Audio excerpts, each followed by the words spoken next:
Hi there, hello there, internet dwellers, and welcome to another episode of the GC Informer. I am your host, Orange Lightning, here on a Saturday this time, and it's actually nice weather. Wow, and I'm bringing you the weekend news. So a game I'm very excited about playing, which is coming out next month, I believe, has popped up in the news now. South Park, The Fractured But Whole, great title, have revealed that there is a difficulty slider with a twist. Yes, there are the standard difficulties in this game, and you have a slider to determine how difficult you want it, ranging from, easy to very hard. However, the more you adjust the slider down towards hard, the colour of your character's skin will darken.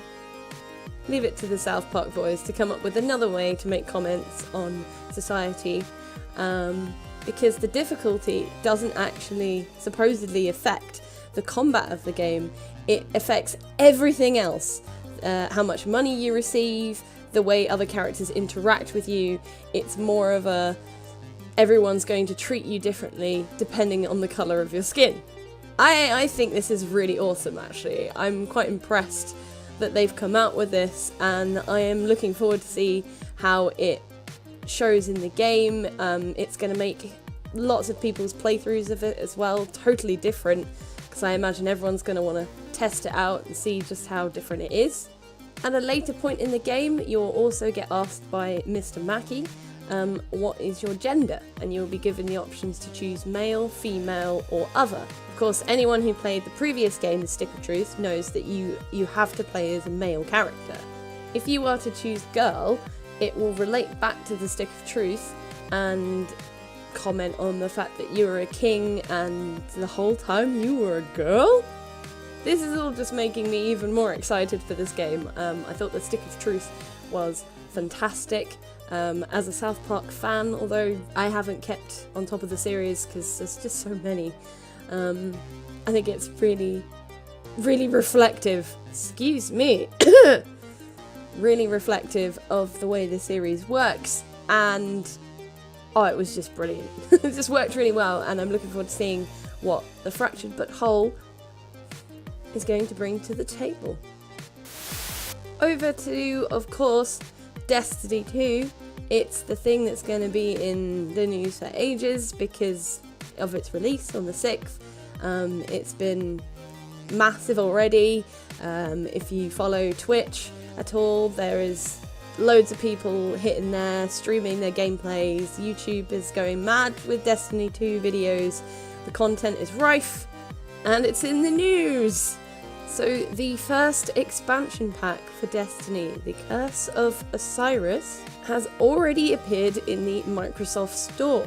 It's not really sure if this was an accident or on purpose, but considering the game is not yet released on PC, it has got a few people a little riled up to see that the expansion content is already being flagged up. There'll be new story missions and adventures set on the planet of Mercury, with of course new themed weapons, armour, gear, everything to reflect the new planet, with more promised as well, naturally, because that sounds really small. And from the synopsis, it sounds like it's going to be a story snippet dedicated to the Warlock, which I don't think they really focused on that much in Destiny, where you didn't really get story stuff dedicated to each of the class leaders. So that's quite nice. If you're Warlock fans, there you go. Something that caught my eye is something called the Mysterious Infinite Forest. That sounds like a very fascinating place to go. Alas, at the moment on this listing, the expansion pack is not available as a separate purchase and can only be bought with the base Destiny 2 game or as part of the deluxe edition. They're at it again.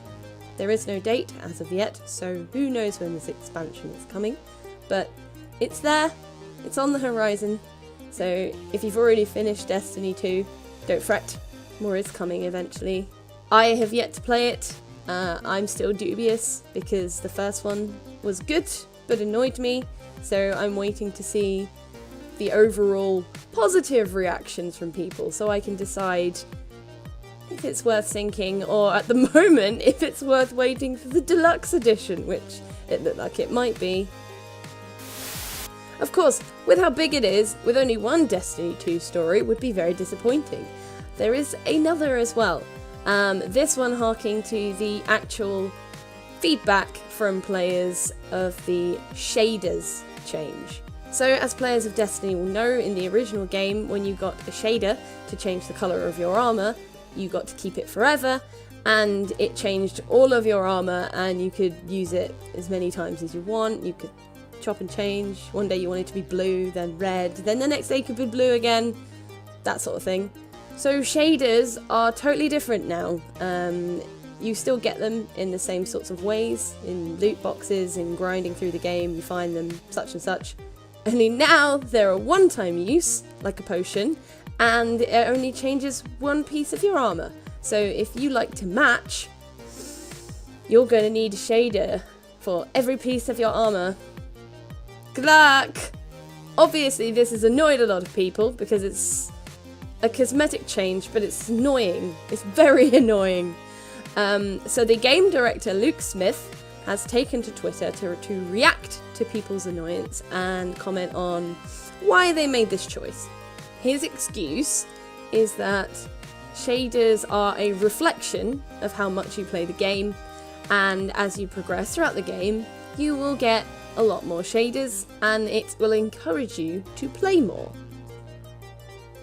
The full tweet goes as thus. Shaders are earned through gameplay, leveling chests, engrams, vendors. We expect you'll be flush with shaders as you continue to play. When you reach level 20, shaders will drop more often. Vendor rewards, destination play, and endgame activities. Shaders are now an ongoing reward for playing. Customization will inspire gameplay. Each planet has unique armor and shader rewards. With D2, we want statements like, I want to run the raid, trials, or go back to Titan to get more of its shader to be possible. It sounds like flounce to me, but that's opinion. But personally, I don't like this change either. I don't even play Destiny 2 yet, and already I'm annoyed by this because I am the sort of person who likes to have matching armor, and I like being able to change the colour and be unique, you know. I totally don't have orange armour. What are you talking about? Shh, quiet. It does make sense, and I can see, yes, that it will encourage you to, if you get certain shaders doing certain raids or going to certain places, and you want the full set, you're going to have to keep going back there. But is it really going to make people excited about doing it? Or is it just going to make you think, oh, I better use this shader because it's more commonly found, and if you get your fancy shader, are you going to want to use it on your gear? And then what happens when you upgrade your gear? Because from what I remember from Destiny, pretty much the entire time I was just constantly upgrading my gear. So I just kept using my shader over and over again to make sure it stayed a nicer colour. Seems like a very poor choice, and definitely, as we've covered a lot on this channel already, a real shoehorn into microtransactions. Dear guys, come on, think of a better reason. So, something I have definitely been covering a lot, PUBG, PlayerUnknown's Battlegrounds, is back! And would you know it, the numbers of concurrent players is still climbing. You know, wiping Dota 2 off the top was just not enough for this game. It has now reached over 1 million players. Holy shit. This game has only been available since March. It's mad numbers, mad. Is there any signs that this is stopping? You know, it's the whole world, everyone's going to be playing it. Of course, everyone's been seeking a comment from Brendan Green, the creator of PUBG, and how he's responding to this, and he has said, quote, I and now over 1 million others have said this umpteen times before, but that's not bad for a yet unreleased game. Ba-da! And that's all from me for today. I hope you enjoyed this video. Please leave a like and drop your comments below. We'd love to hear what you think about the stories and anything that we've covered. And give us your opinions as well. What do you think of these things? If you would like to see more from us here at GameCast, please subscribe to our channel. We do podcasts, reviews. We've also got a bunch of streams and Let's Plays on the way as well.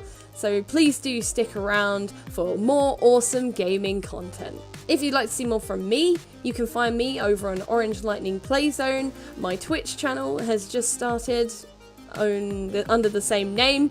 It's exciting, it's nervous, but hey ho, I'm working on it. And yeah, so take care for now.